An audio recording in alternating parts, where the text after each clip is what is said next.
welcome back. Today we are going to do some fertilizing and some weeding. Classic summer jobs.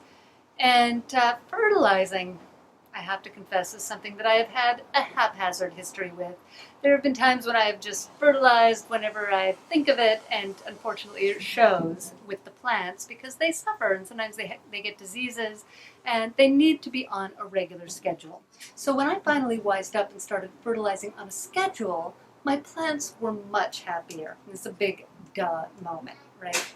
So today is Friday, and we do fertilizing Fridays around here. So what I do is I use this liquid kelp fertilizer, or it's kind of a powder that I sprinkle in water and it dissolves. And I'm also going to show you how to use a pelleted organic veggie fertilizer as well, if that's what you have lying around. And then we're going to do some weeding, and I'm going to show you the particular weed that drives me crazy in this little plot. And we're going to weed that, and then I'm going to show you how I try to tamp those weeds down with this leaf mulch that I'm using. So come on along.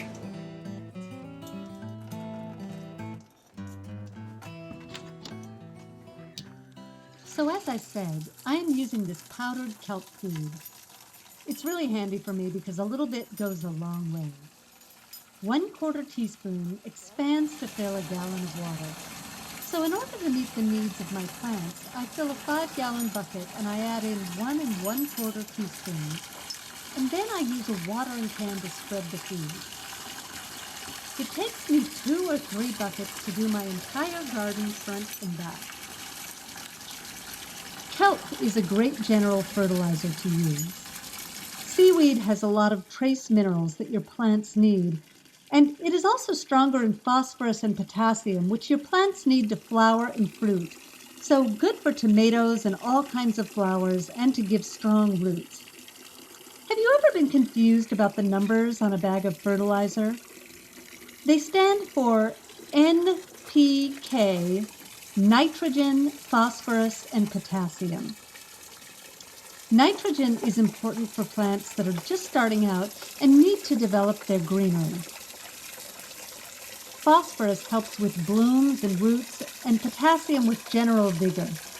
If you were really trying to get a plant to just grow bigger, you might want to focus more on the nitrogen.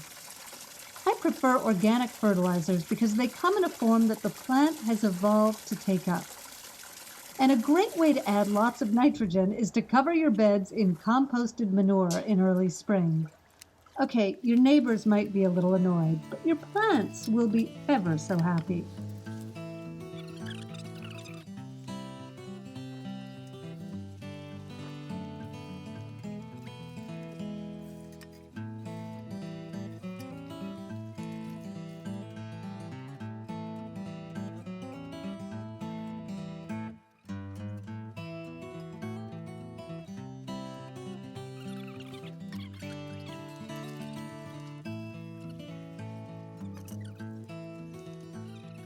Ooh, let's slow down a little bit here.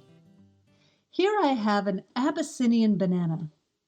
Now, bananas are super hungry plants, so I'm actually going to give it quite a drink of fertilizer.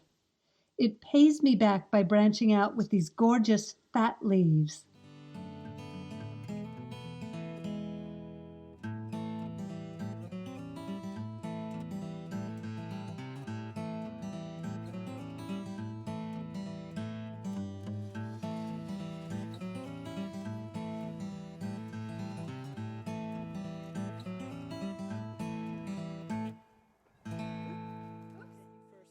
Now I'm going to show you how to use your classic bagged pelleted fertilizer.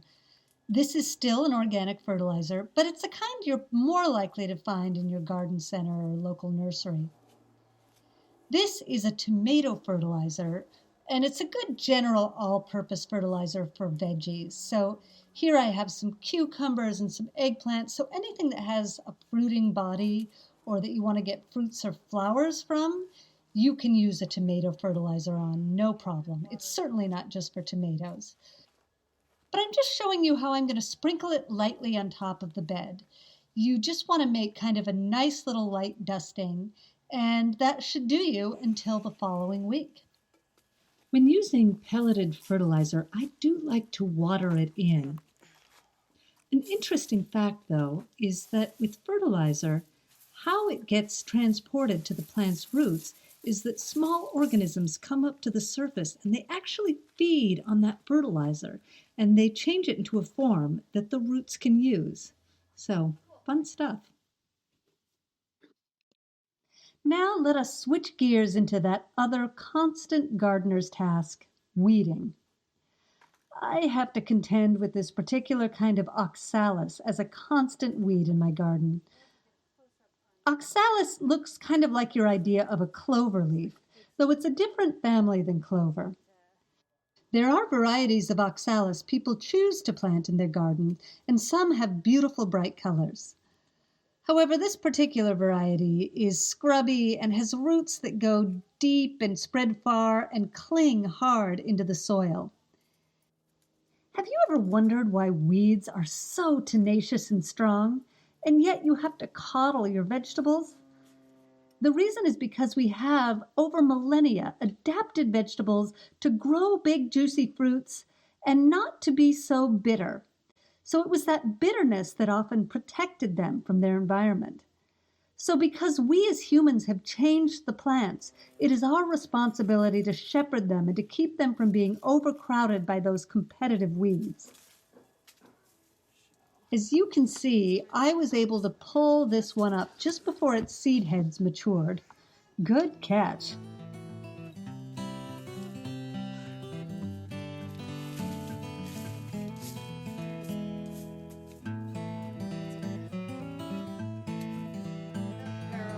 Here's your corn pone humor moment.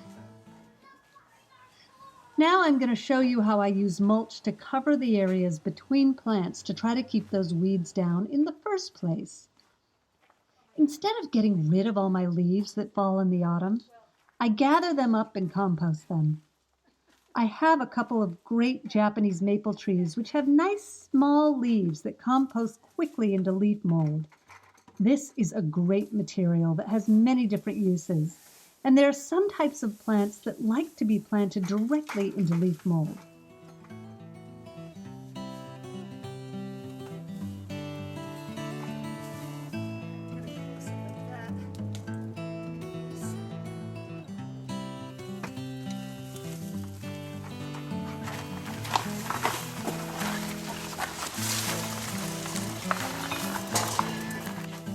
So we're just going to grab a handful and start spreading it around the bare soil that I just weeded, getting a nice thick coating to keep any more weeds from sprouting.